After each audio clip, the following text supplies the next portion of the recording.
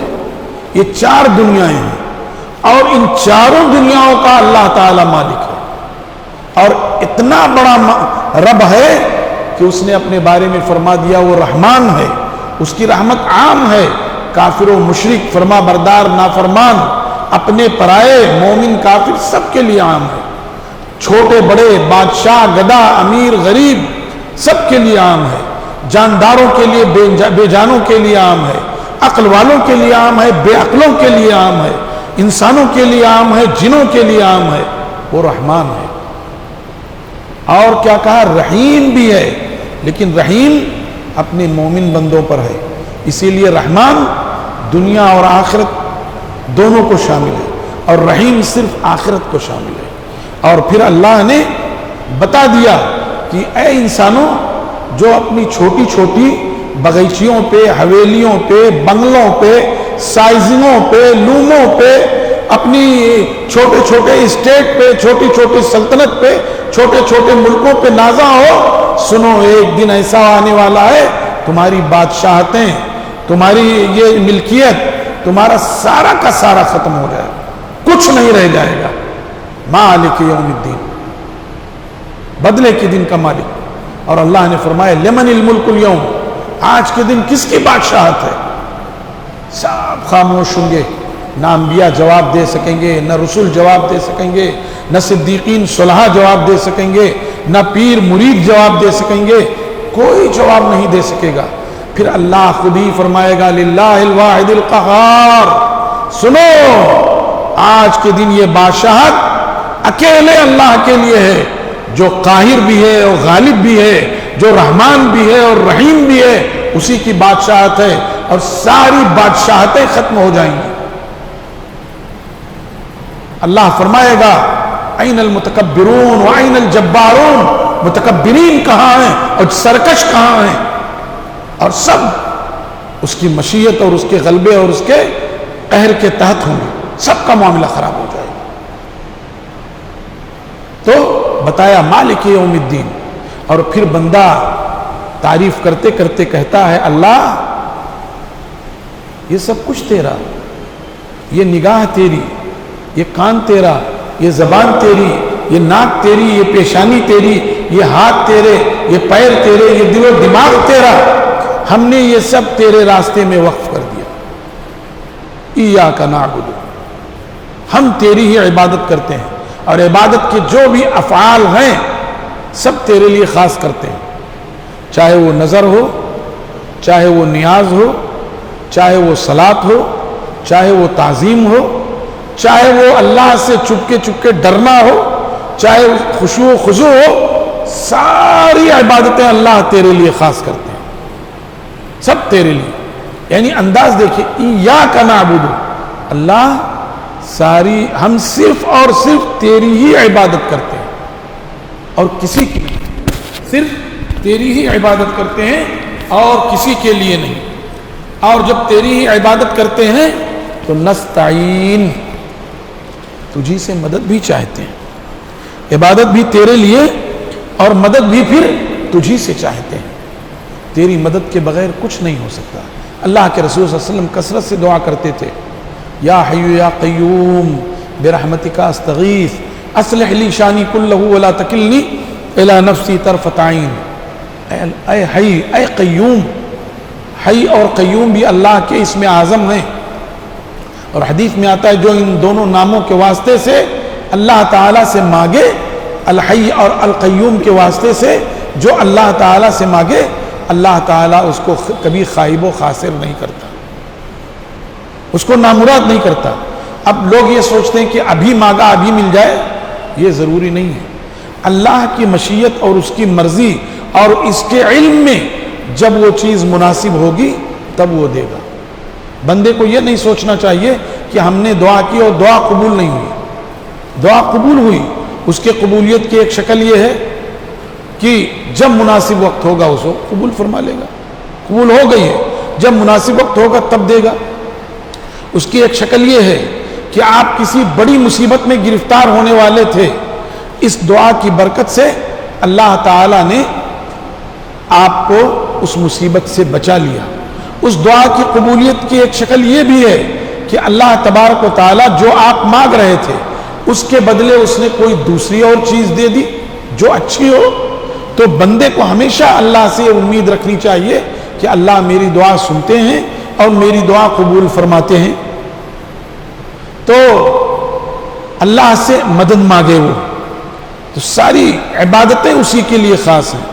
عبادت کسی اور کے لیے نہیں ہو سکتی، چاہے وہ نظر کی صورت میں ہو، چاہے وہ نیاز کی صورت میں ہو، چاہے وہ خشوع خضوع کی صورت میں ہو، چاہے عبادت کی صورت میں ہو، چاہے سجدہ تعظیمی کی صورت میں ہو، سب اللہ تعالیٰ کے لیے خاص. اب جب بندے نے اپنی بات کہہ دی، گویا اللہ تعالیٰ نے مانگنے کا طریقہ اور سلیقہ بتا دیا کہ جب کچھ مانگنا ہے تو پہلے جس سے مانگ رہے ہو اس کی تعریف کرو، اس سے اپنا تعلق ثابت کرو، اس سے اپنی محبت ثابت کرو، اور اپنے آپ کو اس کے لیے وقف کر دو. اور جب وقف کر دو تو اب اس کے بعد اپنی بات رکھو. اب بندے کو یہ سکھایا گیا کہ چپکے سے اپنا عریضہ ڈال دو، اپنی درخواست پیش کر دو. کیا درخواست؟ اللہ تعالیٰ ہمیں بھی 56 کروڑ کی چوتھائی دے دے. اللہ تعالیٰ ہم کو بھی 5-7 سائزنگ دے دے. اللہ تعالیٰ ہم کو بھی دنیا جہان کی دولت و قارون کا خزانہ دے دے. ارے میرے بھائی، قارون کا خزانہ پا بھی جاؤ تو جب مرو گے تو وہی چند گز کفن کا ٹکڑا ہوگا. اور اگر بے کس بے نوا ہو، آپ کے پاس نہیں ہے تو آپ کے دوست احباب رشتہ دار وہ چند گز دے دیں گے آپ کو. ایسا نہیں ہو سکتا کہ بغیر چند گز کپڑا لیے آپ چلے جاؤ، یہ نہیں ہو سکتا. کوئی نہ کوئی دے کے ہی رہے گا. لیکن وہ جو بہت کچھ کر رہا تھا وہ بھی اتنا ہی لے جائے گا. پھر کیا سکھایا گیا؟ وہ مانگو جو دنیا میں بھی سعادت کا ذریعہ ہو، اور وہ مانگو جو آخرت کی نجات کا ذریعہ ہو. اور دنیا آخرت کے مقابلے میں کچھ بھی نہیں ہے. وما الحیات الدنیا فی الآخرۃ الا قلیل. اور دنیاوی زندگی کا ساز و سامان آخرت کے مقابلے میں کچھ بھی نہیں سوائے بس تھوڑا سا. وَاضْرِبْ لَهُمْ مَثَلَ الْحَيَاةِ الدُّنْيَا كَمَاءٍ أَنزَلْنَاهُ مِنَ السَّمَاءِ فَاخْتَلَطَ بِهِ نَبَاتُ الْأَرْضِ فَأَصْبَحَ هَشِيمًا تَذْرُوهُ الرِّيَاحُ وَكَانَ اللَّهُ عَلَى كُلِّ شَيْءٍ مُقْتَدِرًا. اے محمد رسول صلی اللہ علیہ وسلم، ان مادہ پرستوں کو، ان دنیا کی رنگینیوں میں کھو جانے والوں کو، ان مال و منال کو اپنی منشا سمجھنے والوں کو بتا دیجئے کہ دنیاوی زندگی کی مثال ایسے ہی ہے جیسے آسمان سے بارش نازل ہوئی، بارش زمین میں جذب ہو گئی، زمین نے اس کی وجہ سے گھاس پھوس اگا دیے، پھر ایک وقت آیا گرم ہوا چلی اور اس نے اس گھاس پھوس کو زرد کر دیا، اور پھر وہ گھاس پھوس تنکا تنکا ہو کر کے اڑ گئی، کسی کو کچھ پتا ہی نہیں چلا. اگر تجھ سے کوئی پوچھے کہ تیری زندگی کیا ہے، ہتھیلی پہ ذرا سی خاک رکھنا اور گرا دینا، زندگی یہی ہے. تو اسی لیے کہا وہ مانگو جو آخرت میں کام آئے. وَإِنَّ الدَّارَ الْآخِرَةَ لَهِيَ الْحَيَوَانُ. اور آخرت کی زندگی ہمیشہ ہمیش کی زندگی ہے. وَالْآخِرَةُ خَيْرٌ وَأَبْقَىٰ. اور آخرت بہتر ہے اور پائیدار ہے، جہاں پھر موت نہیں آنا ہے، جو خوش نصیب جنت میں چلے گئے ہمیشہ ہمیش جنت میں، جو بد نصیب جہنم میں چلے گئے ہمیشہ ہمیش جہنم میں۔ اس لیے کیا مانگو؟ سیدھا راستہ مانگو۔ اللہ کے رسول صلی اللہ علیہ وسلم نے اس سیدھے راستے کی وضاحت فرمائی کہ ایک سیدھا راستہ ہے اور اس راستے کے دونوں طرف دیواریں ہیں اور ان دیواروں میں دروازے ہیں اور وہ دروازوں پر خوشنما پردے لٹکے ہوئے ہیں اور بیچ میں ایک داعی ہے کہ جب چلنے والا چلتا ہے اور جب کسی دروازے کی طرف متوجہ ہوتا ہے تو آواز دے دیتا ہے دروازہ مت کھولو، پردہ مت ہٹا، نہیں اگر پردہ ہٹا دیا تو اندر چلا جائے گا اور پھر تیری دنیا اور آخرت سب تباہ ہو جائے گی۔ تو یہ سیدھا راستہ اسلام ہے اور یہ دیواریں اللہ کی حدود ہیں، جو حدود اللہ نے مقرر کیے ہیں، اور یہ جو دروازے ہیں یہ حرام کردہ چیزیں کہ آدمی حرام میں چلا جائے گا، اور وہ جو داعی ہے وہ اس کا نفس مطمئنہ ہے، وہ اس کی عقل ہے جو صحیح راستے کی طرف اسے بلاتی ہے۔ تو سیدھے راستے کی طرف دعوت اور ہدایت کی بات کہی گئی۔ ہدایت کی کئی منزلیں، ایک ہدایت یہ ہے، ہم سے کسی نے راستہ پوچھا تو ہم نے کہا بھائی وہ ایسے جاؤ اور وہ عائشہ نگر کے چوک سے پھر دائیں مڑ جانا اور وہاں سے آگے جاؤ گے ایک ٹرن آئے گا بائیں مڑ جانا پہنچ جاؤ گے، ایک یہ ہے۔ ایک کسی نے راستہ پوچھا، ہم بائک سے تھے، ہم نے کہا یہ ہمارے ساتھ بیٹھیے میں پہنچا دیتا ہوں، یا پوچھنے والا کار سے تھا، ہم نے کہا میں آگے آگے چل رہا ہوں آپ کو وہاں پہنچا دیتا ہوں۔ ایک یہ ہے ہدایت کے لیے۔ ایک یہ ہے کہ آدمی اللہ سے ہدایت مانگتا ہے تو اللہ اس کو وہ طاقت دے دیتا ہے کہ بھلی باتوں کو جان لے۔ دوسرے نمبر پہ یہ ہے کہ اللہ تبارک و تعالی انبیاء اور رسول کو بھیج کر کے وہ راستہ بتا دیتا ہے۔ اور تیسرا یہ ہے کہ وہ آدمی اللہ کے ذکر میں یاد میں لگا ہوا ہے تو اس کو ایسی روشنی عطا کر دیتا ہے کہ جس کے ذریعے وہ سیدھے راستے پر چلا جاتا ہے۔ والذین جاہدوا فینا لنہدینہم سبلنا۔ اور چوتھا اور آخری مرحلہ یہ ہے کہ اللہ تعالیٰ اس کو جنت تک پہنچا دیتا ہے، جنت میں داخل کر دیتا ہے۔ تو صراط مستقیم ہدایت جو مانگی گئی ان تمام معنوں میں مانگی گئی کہ سیدھے راستے تک پہنچ جائے۔ اور پھر یہ کہا اللہ سیدھا راستہ وہ جس کے چلنے والوں پر تو نے اپنا انعام نازل فرمایا، جو انبیاء ہیں، جو صدیقین ہیں، جو صلحاء ہیں، جو شہداء ہیں۔ فَأُولَٰئِكَ الَّذِينَ أَنْعَمَ اللَّهُ عَلَيْهِمْ مِنَ النَّبِيِّينَ وَالصِّدِّيقِينَ وَالشُّهَدَاءِ وَالصَّالِحِينَ وَحَسُنَ أُولَٰئِكَ رَفِيقًا۔ یہ نیک لوگ۔ اور پھر کہا گیا اللہ ان کے راستے سے بچا لے جن پر تیرا غضب نازل ہوا۔ تمام مفسرین کہتے ہیں کہ اس سے مراد یہود ہیں کہ رسول اللہ صلی اللہ علیہ وسلم کے بعثت کو وہ جانتے تھے، آپ کی علامتیں جو تھیں ان کی کتاب میں موجود تھی، قرآن پاک کی بشارت ان کی کتاب میں موجود تھی، اس کے باوجود وہ جانتے تھے، پڑھے لکھے لوگ تھے، پڑھے لکھے لوگ ہو کر کے جان بوجھ کر